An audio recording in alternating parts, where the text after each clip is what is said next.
Hello students, myself Prakash Vadhwana from Silver Green English Medium School, Vidyanagari. So today in this video we are going to discuss activity 4. Right now we are going to study the second chapter of class 7th English medium, subject English, and the name of the chapter is exploring puzzles. Okay, and we have decided one more thing, that whatever the videos I am going to make about this chapter, in each and every video I will ask one puzzle, and you have to give the answer of that puzzles in comment box. Okay, so in the previous part I have asked one puzzle and I told that I will give you the answer of that puzzle in next video. Means in this video I will give you the answer of that puzzle. So first of all, let's discuss the answer of that puzzle. So what was the puzzle, student? It belongs to you, but other people use it more than you do. What is it? तो puzzle ये थी, चीज़ आपकी है, वो चीज़ आपके साथ connected है, but उसका यूज़ आपसे भी ज़्यादा दूसरे लोग करते हैं. ऐसी चीज़ कौन सी है? तो आंसर है इस पजल का योर नेम. आपका जो नाम है ना, कोई भी नाम है, आप हर एक इंसान का कोई ना कोई नाम होता है, तो नाम का सबसे ज़्यादा यूज़ हम लोग तो करते ही है, लेकिन सबसे ज़्यादा यूज़ कौन करता है? दूसरे लोग, हमारे नाम का. Okay, next puzzle, listen to me carefully. I have keys but no locks. Okay, I have keys but no locks. मतलब ताली और चाबी और ताले की बात हो रही है. I have a space but no room. Space जगह है लेकिन रूम नहीं है. यू कैन एंटर, आप एंटर हो सकते हो, बट कांट गो आउटसाइड, लेकिन आप बाहर नहीं निकल सकते. ओके, मेरे पास चाबी भी है बट ताला नहीं है. मेरे पास स्पेस है बट रूम नहीं है. आप एंटर तो हो सकते हो बट बाहर नहीं निकल सकते. So what am I? Okay, so this puzzles answer you have to give in the comment box if you know the answer. Don't try to find out these puzzles answers from the net. Okay, if you don't know the answer, then no problem. Now let's start activity 4.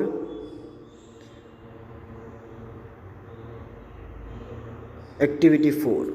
Okay, यहाँ पे भी एक puzzle दी हुई है students.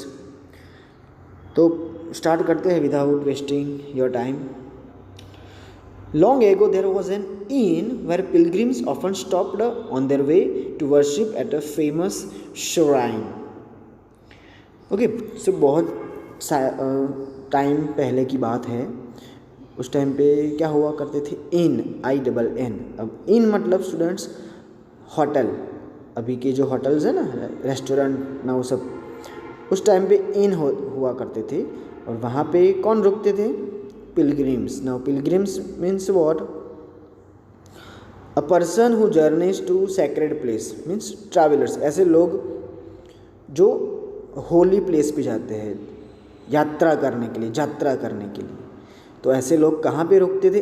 इन मतलब एक ऐसी जगह जहाँ पे आपको सारी चीज़ें प्रोवाइड मिलती थी. अकोमोडेशन, फॉर एग्जांपल खाना पीना नहाना सब कुछ मिल जाता वहाँ पे, सोना. तो बहुत टाइम पहले की बात है, पिलग्रिम्स जो थे वो कहाँ पे रुकते थे? इन पे। और कहाँ से होकर आते थे वो? To worship at a famous shrine.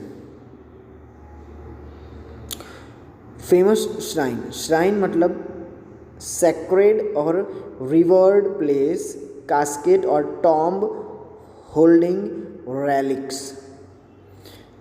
जो छोटे से एक पत्थर का यूज़ करके समाधि जैसा हम बनाते हैं ना स्टूडेंट्स, रोड पे ही छोटे से पत्थर का यूज़ करके, उस फेमस श्राइन की पूजा करने के बाद रास्ते में थकने के बाद वो लोग इनमें रुकते थे। Okay, during the long evening as they rested from the journey they would tell stories and sometimes amuse each other with games and puzzles. शाम को जर्नी से थकने के बाद जब वो लोग बैठते थे ना आराम करने के लिए, उस टाइम पे वो लोग एक दूसरे को स्टोरी सुनाते थे। समटाइम्स वो एक दूसरे को सरप्राइज भी करते थे, क्या पूछ के? गेम्स और पजल्स पूछ के। On one evening the company all turned to the pardoner। एक दिन शाम को ऐसा ही हुआ, जितने भी लोग थे, जो पूरी की पूरी कंपनी थी, वो किसकी तरफ मुड़ी? पार्डनर की तरफ। ओके, तो देखते हैं क्या है पजल पार्डनर की।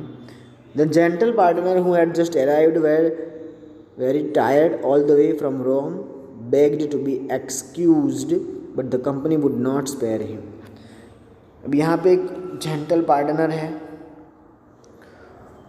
वो भी बहुत थक के आया हुआ था, रोम में घर घर जाके भीख मांगता था, बट थका हुआ था। लेकिन कंपनी वालों ने क्या डिसाइड किया कि हम इसको छोड़ने वाले नहीं हैं। Friends and fellow pilgrims said he, truly the puzzle I have made is a poor thing but it's the best that I have been able to create.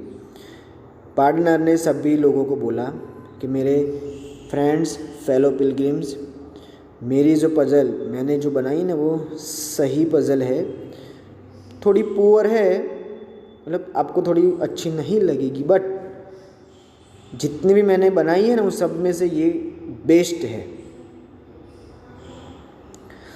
Blame my lack of knowledge of such matters if you don't like it. अगर आपको अच्छी ये ना लगे तो मेरा जो knowledge है ना, नॉलेज के अंदर लैकिंग है, खामी है, ऐसा समझ के मुझे माफ़ कर देना और उसको ब्लेम देना कि भाई इसके पास तो नॉलेज ही नहीं है कुछ, अगर आपको ये पजल अच्छी ना लगे तो। But his invention was very well received. लेकिन उसका जो इन्वेंशन था ना, उसकी जो पजल थी वो बहुत ही क्या हुई, सबने रिसीव की। He produced the accompanying plan and said that it symbolizes 64 towns through which he had to pass during some of his pilgrimage। क्या किया उसने, एक प्लान कंपनी को दिखाया और उसने क्या बताया, आप देख सकते हो ये फ़ोटो में, कितने टाउन से टोटल 64 टाउन से, जहाँ से होके वो बेगिंग करता हुआ आया है। ओके,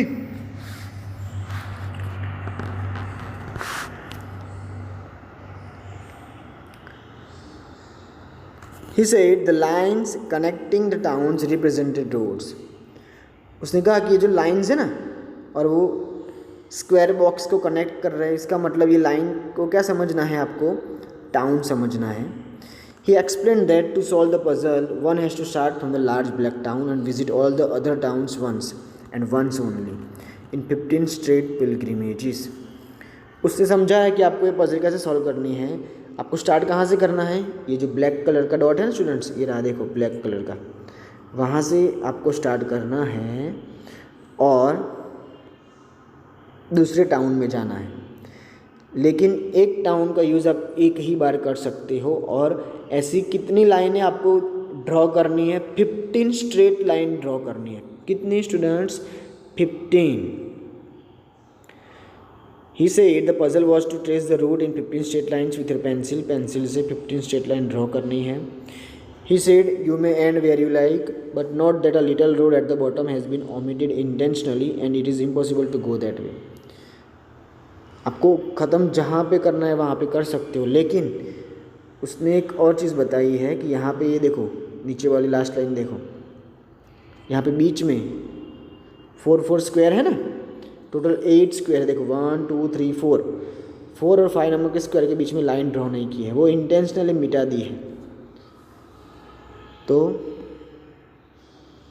आप वहाँ से नहीं जा सकते, वो जानबूझ के ओमिट की गई है। तो आपको ब्लैक डॉट से स्टार्ट करना है और 15 स्ट्रेट लाइन बनानी है और हर एक विलेज से होकर एक जगह पे एंड लाना है। और ये जो इंटेंशनली जो लाइन ओमिट की है वहाँ पे आपको नहीं जाना है। Okay,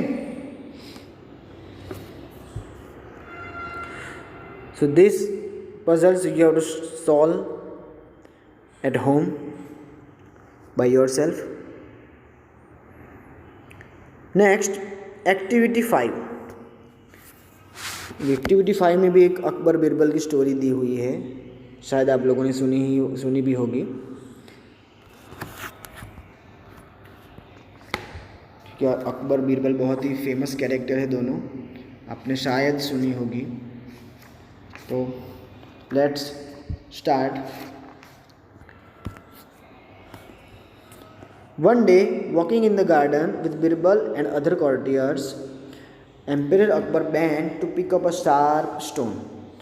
Now, what happened one day? जो अकबर थे वो गार्डन में चल रहे थे और साथ में कौन कौन था उनके साथ? बीरबल और दूसरे बहुत सारे कॉर्टियर्स। और अकबर क्या कर रहे थे? बैंड मतलब लीन, नीचे बैठकर, नीचे झुक कर। बैंड जो है ना, सॉरी बैंड जो है वो बैंड का पास्ट फॉर्म है। लीनड, बैंड मीन्स लीनड, नीचे झुक कर उन्होंने एक शार्प स्टोन पिकअप किया, उठाया। With it he drew a line on the ground and said Birbal make the line shorter. क्या किया उन्होंने?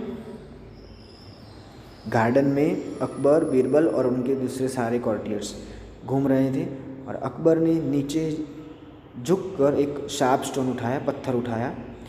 With it he drew a line on the ground and said Birbal make the line shorter. उसी पत्थर से उन्होंने ground में एक line draw की। जैसे नॉर्मली हम लाइन ड्रॉ करते हैं ना ग्राउंड में पत्थर से, वैसे उन्होंने लाइन ड्रॉ की और बीरबल को बोला कि बीरबल ये लाइन को शॉर्ट करके दिखाओ। Okay. He paused and with a glint of mischief in his eye, he said, "But don't touch it, just make it shorter." फिर वो रुक गए and with a glint means brightness, shine, strong emotions के साथ। उनकी आंखें कैसी थी? मिस्चिफ वाली। मिस्चिफ मतलब उनका मूड मजाक करने का मूड था और ऐसे मिस्चिवियस आंखों से ही उन्होंने क्या कहा दूसरा कि भाई ये लाइन को आपको टच किए बिना छोटी करनी है, टच नहीं करनी है। जाहिर है कि लाइन छोटी करने क्या बोला, इसलिए बीरबल क्या करेगा? उसको रफ कर देगा ना, थोड़ी लाइन मिटा देगा तो वो लाइन अपने आप छोटी हो जाएगी। लेकिन अकबर ने क्या कहा? ये लाइन को टच किए बिना आपको इसको शॉर्ट करनी है। Okay, so why did King Akbar pick up a sharp stone? King Akbar picked up a sharp stone to draw a line on the ground with it. Okay, and what was the condition to make Akbar's line shorter? Birbal had not to touch Akbar's line to make it shorter. Akbar की line को touch किए बिना उसको short करना है। Okay, now देखते हैं क्या होता है आगे। The courtiers looked at each other. Birbal surely could not do this. Could he? Perhaps he would finally be outwitted. सारे के सारे courtiers एक दूसरे के सामने देख रहे थे और सोच रहे थे कि बीरबल श्योरली इस बार तो नहीं कर पाएगा। क्या कर पाएगा वो? Perhaps he would finally be outwitted. शायद इस बार तो वो हार ही जाएगा। Outwitted means to be defeated by doing something clever, to outsmart. Smart बनने जाएगा ना तो आज तो ये हार ही जाएगा। कौन सोच रहा है ये? दूसरे सारे courtiers. But Birbal calmly bent down to pick up another stone. Birbal तो शांति से सोच रहा था, दूसरा स्टोन उसने उठाया। He quietly drew a second line below Akbar's. धीरे से शांति से अकबर ने जो लाइन ड्रॉ की थी ना स्टूडेंट्स, उसके नीचे ही दूसरी लाइन ड्रॉ कर दी। अकबर ने दोनों, फिर क्या हुआ, Akbar looked at the two lines, दोनों लाइन की तरफ अकबर ने देखा। Akbar's line was clearly shorter than Birbal's. Akbar की लाइन तो बीरबल से छोटी दिख रही है, आप देख सकते हो फोटो में। ऊपर वाली जो है किसने ड्रॉ की थी? अकबर ने की थी, और उसको बोला था कि इसको शॉर्ट करना है, तो बीरबल ने क्या किया, उसके नीचे ही उससे बड़ी लाइन ड्रॉ कर दी, तो अकबर की लाइन अपने आप छोटी हो गई ना। देयर वॉज ब्रीफ साइलेंस, हर तरफ सन्नाटा छा गया। देन अकबर स्माइल, फिर अकबर हंसने लगे। I thought I had outsmarted you this time but you have done it again. Akbar ने क्या कहा, मैंने सोचा कि इस बार मैं तुझे हराऊंगा, बट तूने तो इस बार भी कर दिया। ओके स्टूडेंट, तो एक्टिविटी 5 क्लियर।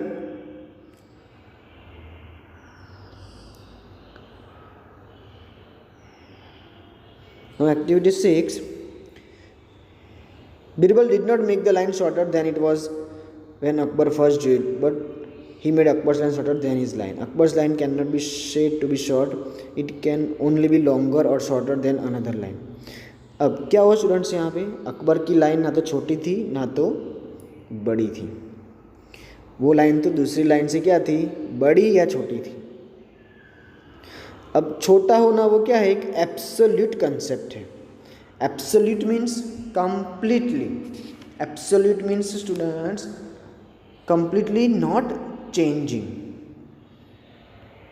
तो शॉर्ट का मतलब यहाँ पे क्या है, नॉट चेंजिंग आइडिया और प्रिंसिपल।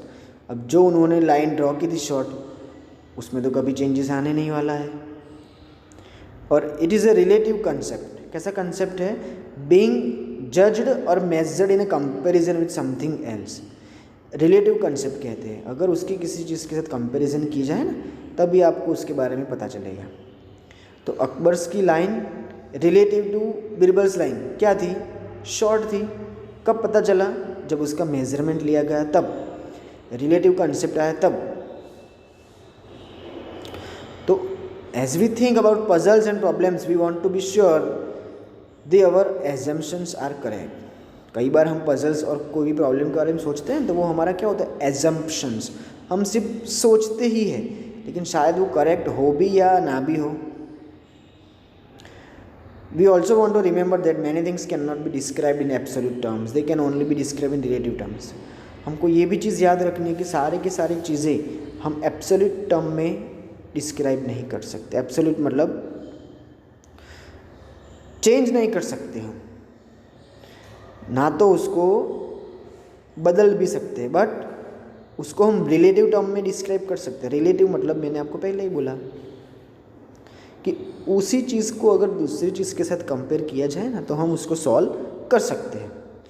ओके, एक और चीज़ देखते हैं। Rich man may think that dosa is very cheap but poor man will think dosa is very costly. अमीर आदमी ऐसा मानता है कि डोसा जो है, जो हम खाते हैं ना, वो बहुत ही सस्ता होता है। अमीर लोगों को तो वैसे भी सब सस्ता ही लगता है, लेकिन जो पुअर लोग होते हैं वो क्या सोचते हैं कि dosa is a very costly. तो यहाँ पे कॉस्ट क्या है, रिलेटिव कंसेप्ट हुआ। अमीर के लिए कॉस्ट जो है वो सस्ता है, और गरीब के लिए वो ही चीज़ क्या है, कॉस्टली है, ज़्यादा है। दोनों चीज़ तो सेम ही है, लेकिन एक के लिए वो चीज़ सस्ती है, एक के लिए वो चीज़ ज़्यादा है, महंगी है। तो ये क्या है, रिलेटिव कंसेप्ट। रिलेटिव मतलब, वापस बोल देता हूँ, बीइंग जज्ड और measured in comparison with something else. Okay, so here students we have completed this part. In the next part, we will discuss activity 9. Okay. I hope you like this video. अगर आपको ये video अच्छा लगा है तो like करें, comment करें, और जो पज़ल मैंने पूछी है उसका आंसर भी कमेंट बॉक्स में डालना मत भूलना, और उसका आंसर हम नेक्स्ट वीडियो में पार्ट 3 में डिस्कस करेंगे. Okay, thank you.